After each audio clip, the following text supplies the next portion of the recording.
한국민 중앙교회는 찬양 불러도 아멘이 가장 좋은 응답이긴 하지만 하나님께 영광에 박수도 드리는 것도 좋다고 생각합니다. 이 교회는 전혀 반응이 없는 것 같아요. 죄 지는 일은 아니거든요.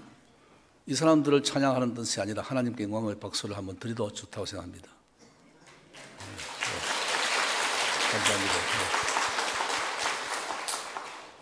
우리 교회 100명 찬양대보다 훨씬 잘하는다, 저는 그렇게 생각하고 너무 은혜롭습니다. 감사하고 지난 주일날 우한 폐렴 때문에 우연히 온 것 아니고 제 극히 개인적인 생각으로 우연히 온 것 아니라 시진핑이 그렇게 교회를 핍박을 함으로 말미암아 오는 징벌의 하나가 아닌가, 그런 의미에서 제가 동영상을 보여드렸습니다. 혹시 마음에 언짢은 분이 계실지도 모르니까 양해를 하시기를 바랍니다.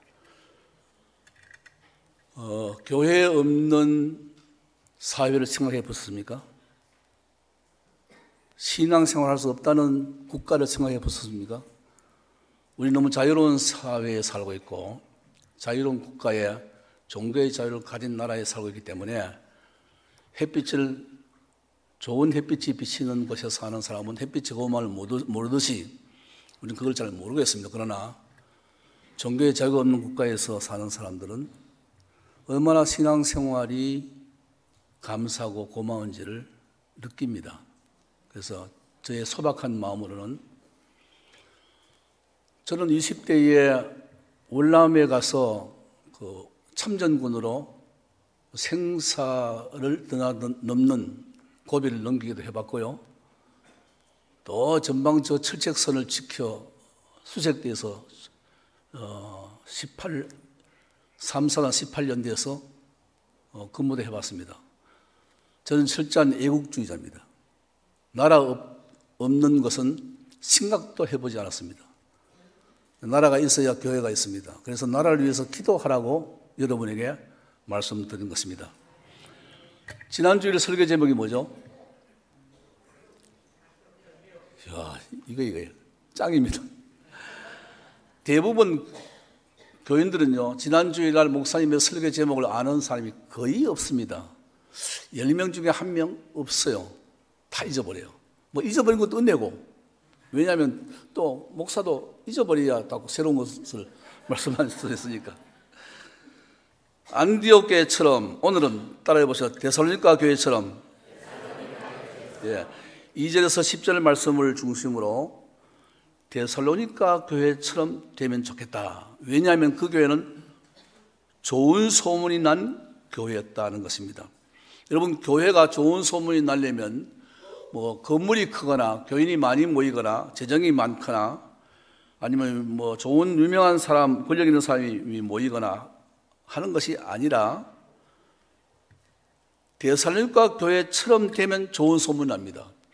도무지 데살로니가 교회는 어떤 교회였는가를 오늘 말씀을 드리려고 합니다.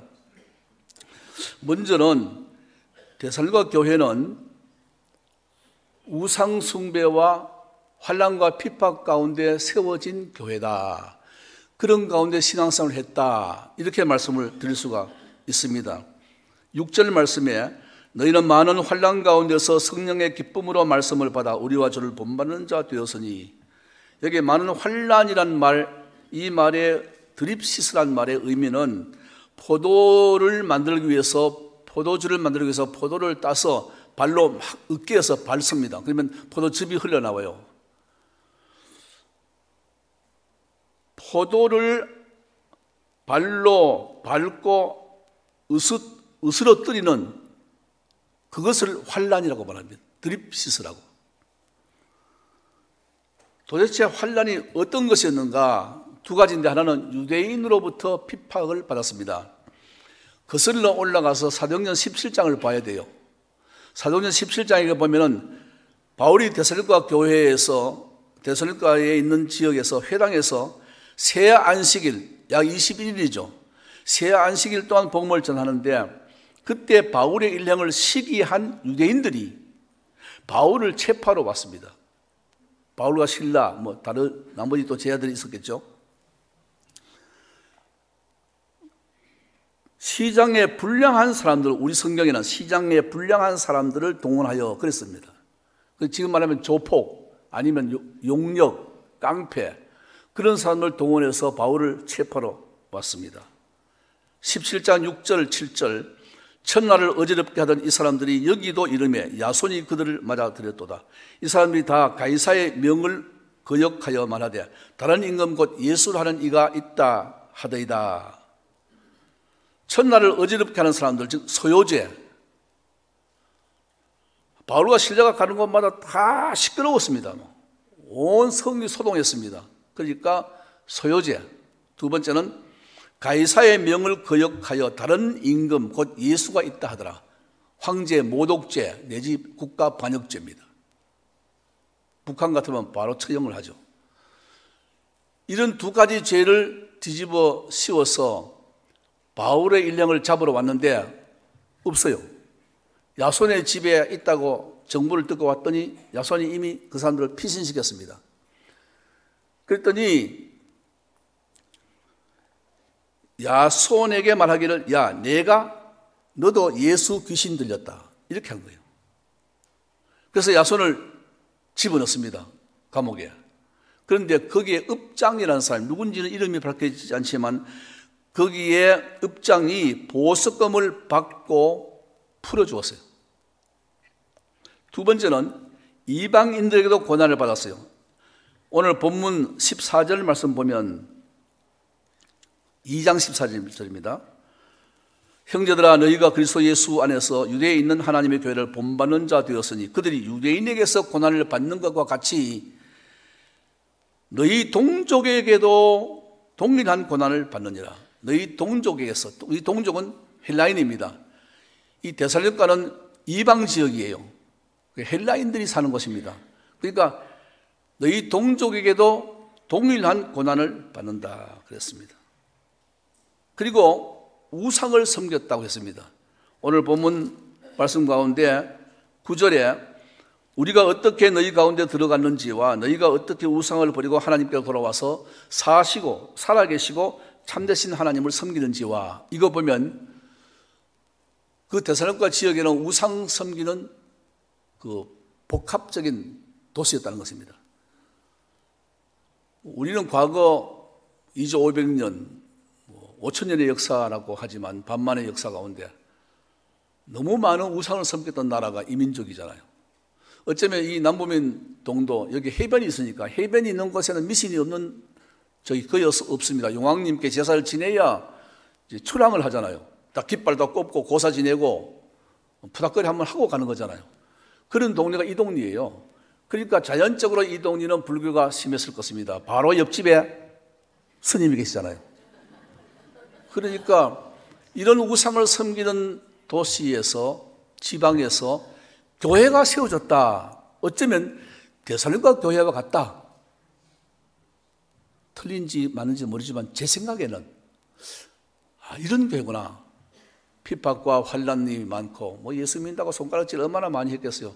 내가 교회의 역사를 쭉 요람을 쭉 보니까 1960년대 교회 설립하고부터 계속 땅을 사들인 것이 엄청나게 많은 땅을 산 게 있더라고요. 그래서 이만큼 산 거예요. 아마 부산로에서 두 번째 땅이 크다고 하는 이야기 들었어요. 그러니까 이거 사면서 동네 사람이 손가락질 많이 했을 거 아닙니까? 저놈의 교회는 땅만 사모은다고 교회가 돈이 많은가 봐 이러면서, 자, 그런 가운데 신앙을 지키면서 오늘까지 왔다. 이것은 엄청난 축복인 줄로 믿습니다. 두 번째는, 첫 번째는 우상과 환난 가운데 세운 교회고, 두 번째 좋은 점이 뭔가 하면 선배들의 신앙을 본받는 교회였다는 것입니다. 6절 말씀, 너희는 많은 환난 가운데서 성령의 기쁨으로 말씀을 받아 우리와 주를 본받는 자 되었으니, 우리와 하는 것은 바울의 일행 전도자들을 말하고 주 예수님을, 주님과 우리를 여러분이 본받았다 그랬습니다.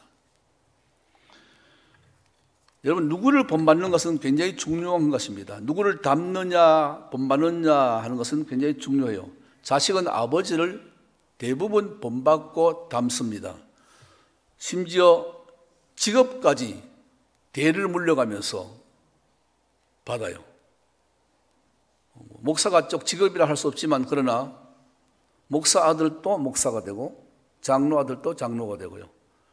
대장간 집 아들은 대장간 사장이 되고, 고깃집 장사하는 사람은 고깃집 장사를 하고요.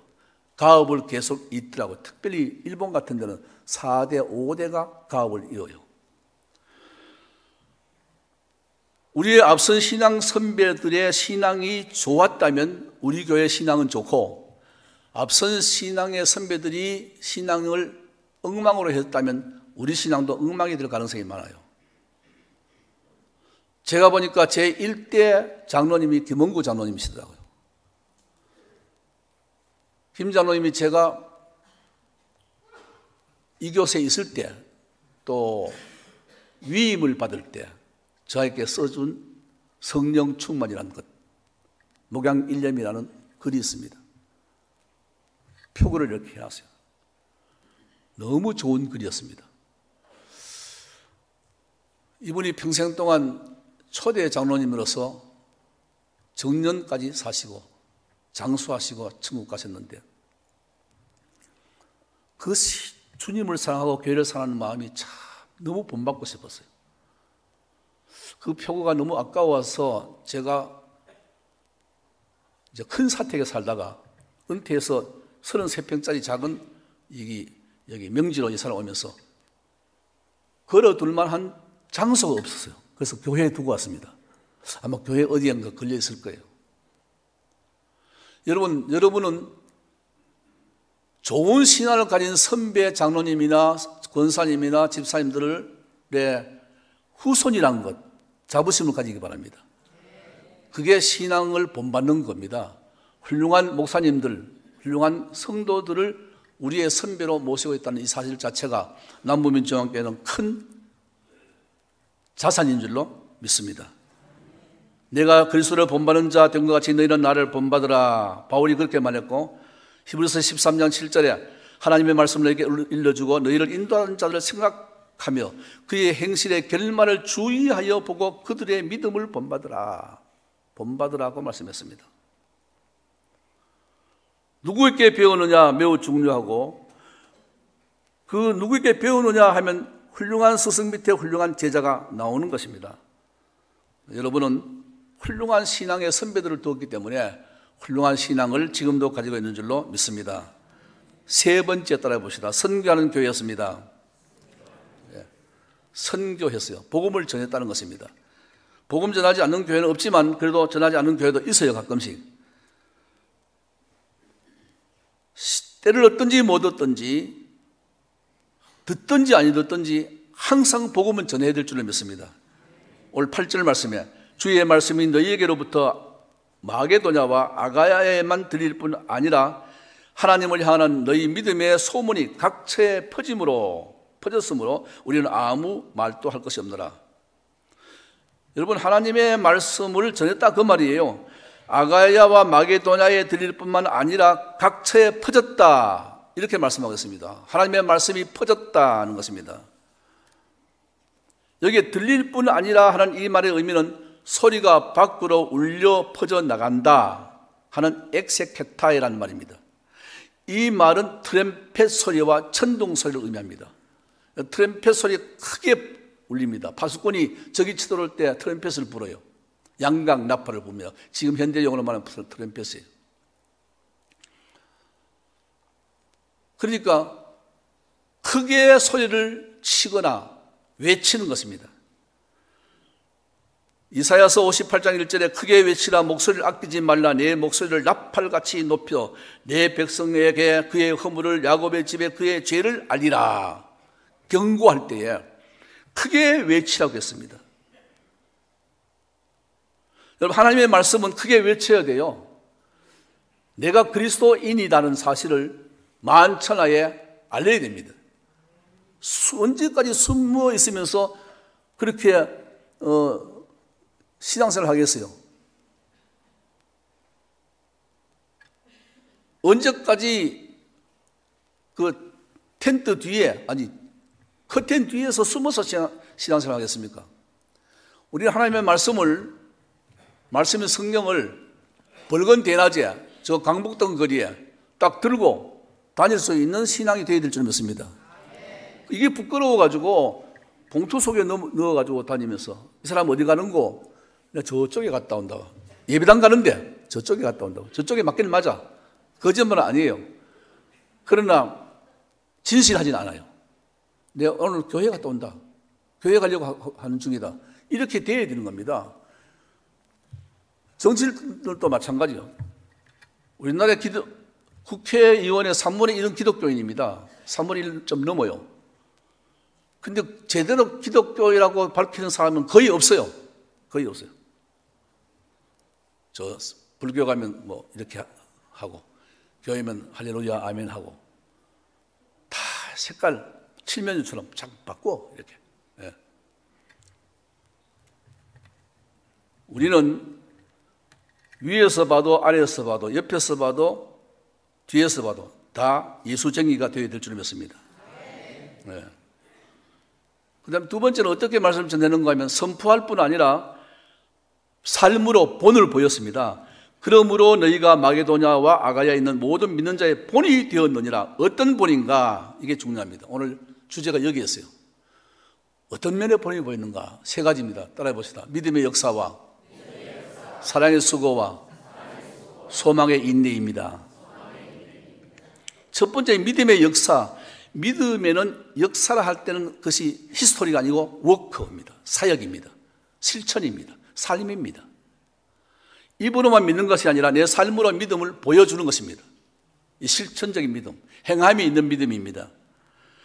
믿음은 바라는 것들의 실상이요 보이지 않는 것들의 증거라고 말씀을 했어요. 믿음은 눈에 보이지도 않고 손으로 만질 수도 없는 것이 믿음입니다. 그런데 이걸 손으로 만질 수 있고 눈으로 볼 수 있는 믿음으로 바꾸어야 된다는 거예요. 그게 삶인 것입니다. 행함이 있는 믿음, 행함이 없는 것은 영혼이 없는 육체와 같다. 시체입니다. 시체는 갖다 내버려야 되는 겁니다. 태우든지 뭐 묻든지. 시체를 껴안고 사는 사람은 없어요. 야고보서 2장 18절 말씀에 어떤 사람은 말하기를 너희는 믿음이 있고 나는 행함이 있으니 행함이 없는 내 믿음을 내게 보이라. 나는 행함으로 내 믿음을 너희에게 보이겠다. 행함이 없으면서 그럼 믿음 한번 보여봐. 보일 게 없잖아요. 나는 행함으로 내게 나의 믿음을 보이겠다고. 그래서 야고보 사도는 행함이 없는 믿음은 영혼이 없는 육체와 같다 말씀했습니다. 아브라함이 하나님을 어떻게 사랑했는가, 그것이 어떻게 인정되었는가 하는 것입니다. 이게 100세 얻은 아들 독자 이삭을 13세에서 15세, 7세 정도 사이에 한창 힘이 세고 장작을 짊어지고 갈 수 있는 그 나이에 모리아 제단에 바치라 하는 명령대로 바친 거 아닙니까? 창세기 22장 12절 말씀에 이렇게 말씀하겠습니다. 사자가 이르되 그 아이에게 내 손을 대지 말라. 그에게 아무 일도 하지 말라. 내가 내 독자라도 아끼지 아니하였으니 내가 이제야 내가 하나님을 사랑하는 줄 알겠노라. 할렐루야.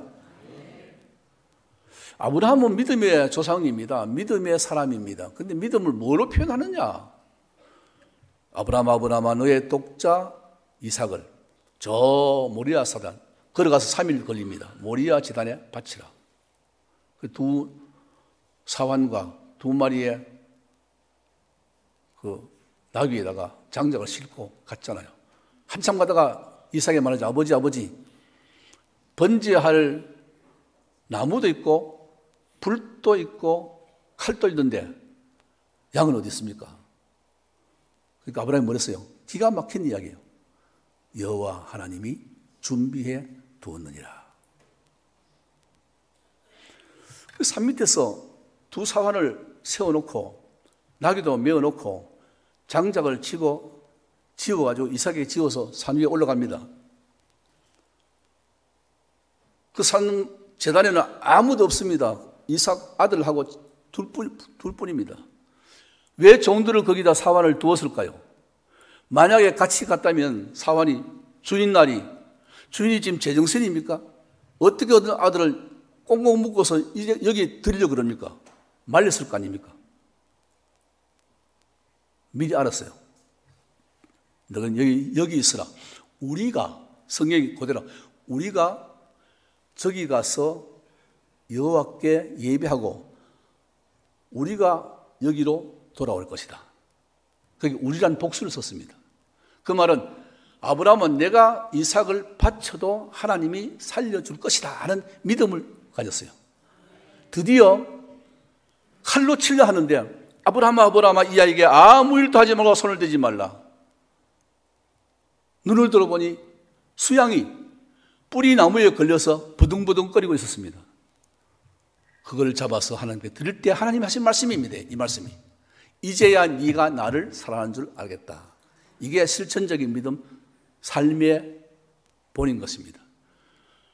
바로 이렇게 믿음의 역사가 있어야 될 줄로 믿습니다. 두 번째는 사랑의 수고입니다. 여기 사랑이라는 것은 아가페 사랑을 말합니다. 아가페 사랑이 뭐죠? 아가페 사랑은 먼저 사랑, 무조건 사랑, 또 변함없는 사랑, 끝없는 사랑. 이게 아가페 신적인 사랑을 말합니다. 에로스도 아니고 스톨게도 아니고 바로 아가페적인 사랑. 우리가 하나님을 상하기 전에 하나님이 우리를 먼저 사랑한 그 사랑. 아무런 조건 없이 사랑하는 사랑. 우리 세상 사람은 다 상대적이에요. 내가 사랑하면 상대가 사랑하고 상대가 사랑해야 내가 사랑하고 이런 조건적인 사랑입니다. 그러나 하나님의 사랑은 무조건적인 사랑, 또 먼저 사랑입니다. 그래서 이런 사랑에는 반드시 뭐가 따르는가 하면 수고가 따릅니다. 여러분, 어머니가 아이를 가질 때부터 수고하죠. 280일 동안 뱃속에 넣어놓고 얼마나 수고합니까? 먹을 것도 마음대로 못 먹고 마실 것도 마음대로 못 마시고 자식도 잘 가져야 되고 아파도 약도 못 먹고 감기 걸리면 감기약도 못 먹고 엄마들은 그러잖아요. 낳을 때는 사력을 다해서 낳고 해산의 고통이 가장 큰 고통이라고 그러죠. 키울 때는 또 어떻고 그게 힘들어요. 저는 우리 아이들 키울 때는 힘들 줄도 모르고 그때는 참 어려웠을 때니까 다 내가 산파여록 노력해서 둘 다 내가 받듣고 그렇게 살았어요. 근데 아이들이 이제 장가가고 시집가 보니까요 틀리더라고요. 정기적으로 병원에 가야 되고 점검하러 산부인과에 점검받고 또 체크하고 그리고 예약해서 그래 낳는데 너무 고통스러우면 진통제도 맞고 촉진제도 맞고 그런데 하나만 낳는 것이 아니라 둘 낳고 셋까지 낳더라고요. 제가 이야기했잖아요. 우리는 손자가 6명이라고. 각각 3명씩. 그 수고, 키우는 것도 그냥 어려워. 옛날에 제가 자랄 때는요, 내가 시골에 의성에서 자랄 때는 제가 7남매잖아요. 우리 아버지 농사 짓고. 아버지, 엄마 들어가면 동생들 몇 명하고 같이 이제 막 기어다니면서 배가 고프니까 꾸정물통, 그 소죽 끓이거나 돼지죽 끓이려면 설거지한 꾸정물을 받아 놓잖아요. 그 위에는 맑은 물이 떠 있고 밑에는 찌꺼기 있어요. 배가 고프니까 거기 막 휘저어가지고 그거 먹었습니다. 찌꺼기. 아무도 이해가 안 가는 것 같은데 여기 할아버지 할머니는 거의 이해가 갈 거예요. 그리고 닭똥도 죽어서 먹었어요. 제 기억이 생생해. 막 얼마나 쓰고 이상한지 배가 고프니까 마당에 닭똥 집어 먹었다니까요. 난 생생히 기억해요. 그래도 잘 컸잖아요. 이렇게 키가 좀 작아 그렇지. 우리 교회 권사님 한 분은 사모님 어떻게 저렇게 미남하고 탤런트 같은 사람하고 결혼했느냐고. 그렇게 막 그것도 한 번 두 번 듣기 좋은 꽃놀이도 한 번 두 번 이제 계속 하면 스트레스 받잖아요. 그래서 약간 내수수산 권사님인데 막 계속 전화를 할 때마다 아이고 우리 목사님 미남이라고. 제가 미남입니까? 인정하네. 그래도 컸어. 지금은요 그렇게 키우면요 죽는 줄 알아요. 아이들이, 엄마들이. 조금만 코 훌쩍 해봐. 바로 병원으로 쫓아가. 우리 애들이 그렇더라고요, 보니까. 그러나 그것도 수고야. 옛날에 어른들도 수고했지만 지금 더 수고를 많이 해요. 아이들을 안 낳는 이유가 뭔가 하면 공부시키고 경제적으로 어렵다는 겁니다. 그래서 안 낳기 운동, 또 하나만 낳고 그걸 낳는 것은 애지중지 금이 오기가 키우잖아요. 그래서 이놈들이 자라가지고 버릇이 별로 없어. 너무 귀하게 자라가지고. 시대가 옛날하고 틀려요. 사랑에는 반드시 수고가 따를 줄로 믿습니다. 여러분, 인간이 추구하는 행복의 요소는 돈도 건강도 명예도 쾌락도 아닙니다. 진정한 행복의 조건은 사랑이어야 돼요. 왜 이재용 씨 동생인가? 이부선 씨인가? 왜 이혼했을까요? 돈이 수조 되고 뭐 수천억 되는데 왜 이혼했어요? 돈 때문에 이혼한 거 아니에요. 사랑이 없어 이혼한 거예요. 돈도 필요 없다니까. 사랑이 있어야 돼요.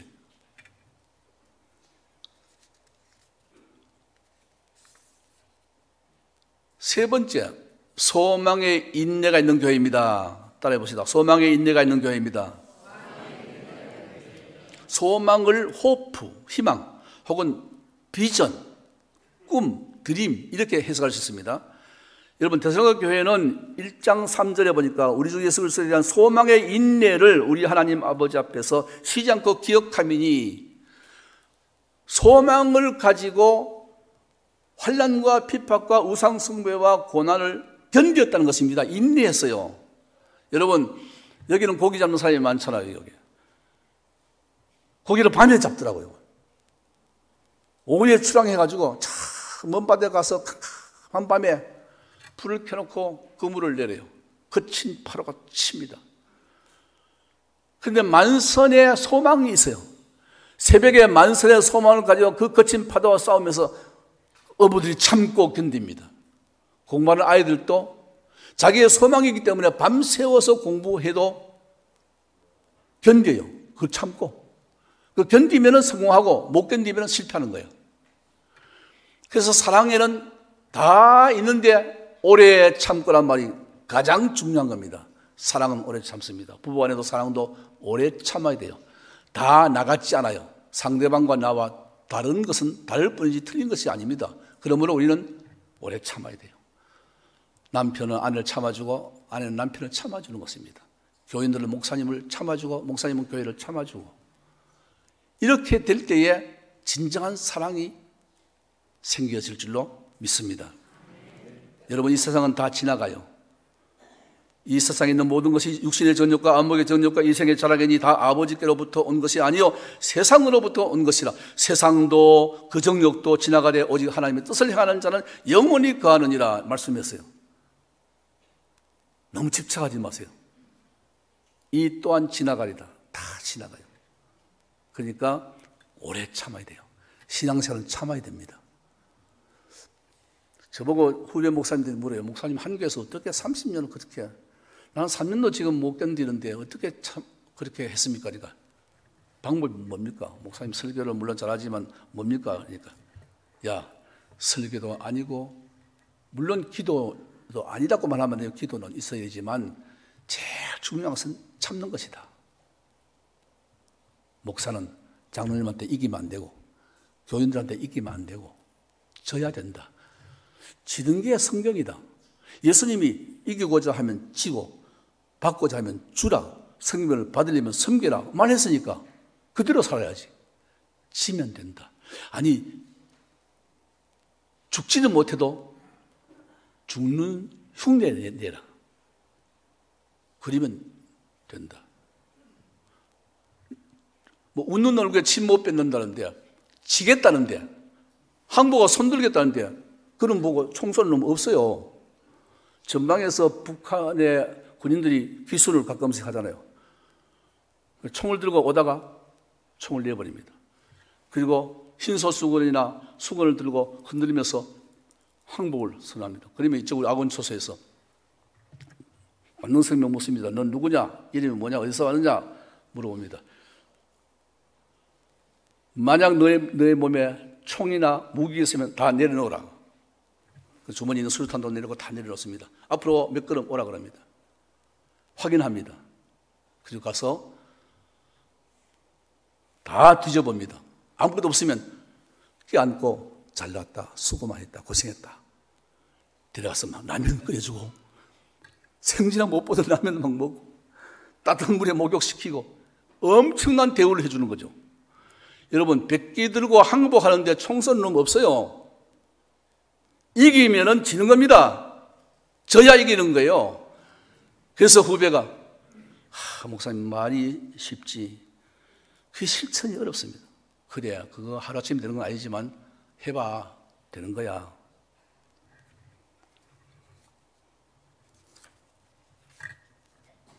네 번째, 조금만 하겠습니다.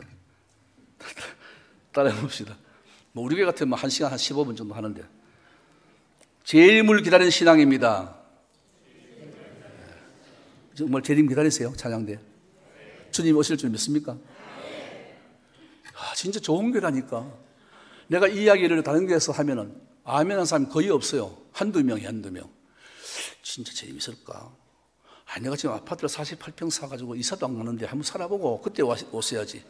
애들 결혼도 시켜야지.